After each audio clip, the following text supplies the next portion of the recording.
సాహితీ మిత్రులకు నమస్కారం. వనజాతాతనేని కవిత్వానికి స్వాగతం. మిత్రులారా, ఈరోజు ఒక మంచి కవిత్వాన్ని మీకు వినిపిద్దామని నా ప్రయత్నం. ఈ కవిత నేపాలీ కవి భూపే షెర్చన్ రాశారు. అనువాదం పి శ్రీనివాస్ గౌడ్. ఇప్పుడు కవిత్వంలోకి వెళ్ళిపోదాం. ఎప్పుడు నా కలలో ఎప్పుడు లెక్కలేనంత మంది వయసు తల్లులు నా ముందుకు వచ్చి పిచ్చివారిలా ఈ పాట పాడతారు.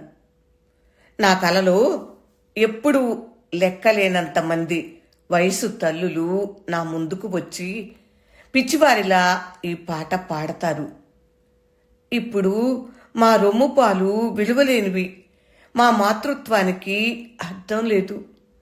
ఇప్పుడు మా రొమ్ము పాలు విలువలేనివి, మా మాతృత్వానికి అర్థం లేదు. తర్వాత వారు మురికి పంది పిల్లలు పాలతో గట్టిగా రొమ్ములు చప్పరిస్తున్నట్లు నాకు చూపిస్తారు. వారు ఒకేసారి తమ రొమ్ములను కొట్టుకుంటూ, జుట్టును లాక్కుంటూ కోల్పోయిన కొడుకులందరి కోసం నన్ను వేడుకుంటారు.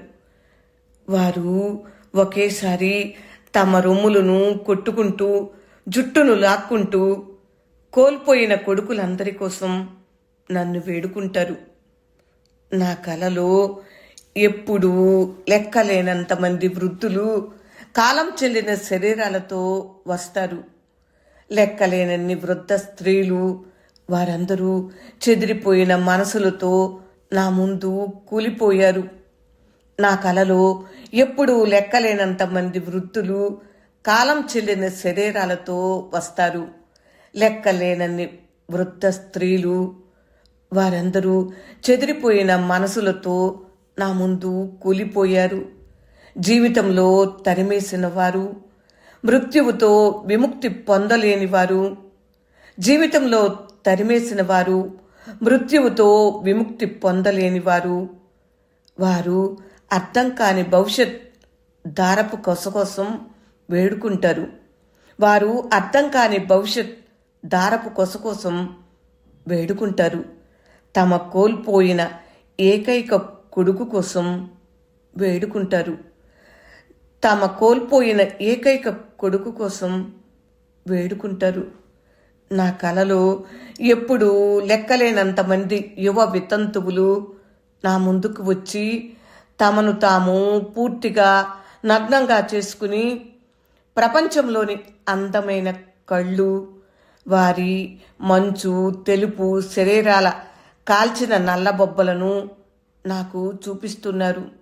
నా కలలో ఎప్పుడు లెక్కలేనంత మంది యువ వితంతువులు నా ముందుకు వచ్చి తమను తాము పూర్తిగా నగ్నంగా చేసుకుని ప్రపంచంలోని అందమైన కళ్ళు, వారి మంచు తెలుపు శరీరాల కాల్చిన నల్లబొబ్బలను నాకు చూపిస్తున్నారు.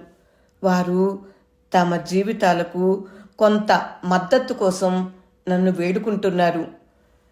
వారు తమ జీవితాలకు కొంత మద్దతు కోసం నన్ను వేడుకుంటున్నారు. వారి ప్రయాణానికి ముగింపు కోసం నన్ను వేడుకుంటున్నారు. వారి ప్రయాణానికి ముగింపు కోసం నన్ను వేడుకుంటున్నారు. నా కలలో ఎప్పుడు అసహాయ అనాథలు నా ముందుకు వస్తారు. నా కలలో ఎప్పుడు అసహాయ అనాథలు నా ముందుకు వస్తారు. వారు స్కూల్ ఫీజులు, పుస్తకాలకు డబ్బు, క్రికెట్ బ్యాట్లు, తండ్రుల ముద్దు చెమ్మ కోసం నన్ను అడుక్కుంటారు. నా కలలో ఎప్పుడు అసహాయ అనాథలు నా ముందుకు వస్తారు. వారు స్కూల్ ఫీజులు, పుస్తకాలకు డబ్బు, క్రికెట్ బ్యాట్లు, తండ్రుల ముద్దు చెమ్మ కోసం నన్ను అడుక్కుంటుంటారు. చీకు చింత లేని కమ్మని నిద్ర కోసం అడుగుతారు. చీకు చింత లేని కమ్మని నిద్ర కోసం అడుగుతారు. కాబట్టి ఎల్లప్పుడూ నా కలలో ఒక కల్లోల సముద్రం రేగుతుంది. కాబట్టి ఎల్లప్పుడూ నా కలలో ఒక కల్లోల సముద్రం రేగుతుంది.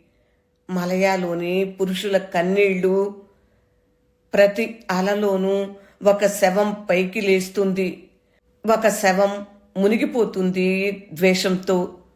మలయాలోని పురుషుల కన్నీళ్లు, ప్రతి అలలోనూ ఒక శవం పైకి లేస్తుంది, ఒక శవం మునిగిపోతుంది ద్వేషంతో. నా కలలన్నింటిలో నా మేల్కొల్పు చరిత్ర నాకు అసహ్యంగా ఉంది. నా కలలన్నింటిలో నా మేల్కొల్పు చరిత్ర నాకు అసహ్యంగా ఉంది. ఎప్పుడు నా కలలో నేపాలీ కవి భూపి షెట్చన్ కవిత్వానికి పి. శ్రీనివాస్ గౌడ్ తెలుగు అనువాదం విన్నారు కదా మిత్రులారా.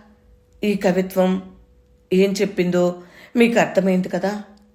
కవిత్వం నచ్చిందా అని అడగలేను.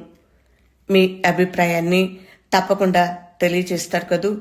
ఇలాంటి మంచి మంచి కవిత్వాన్ని మళ్ళీ వినిపిస్తూనే ఉంటాను. ఈ ఛానల్ని ఫాలో అవుతూ ఉండండి.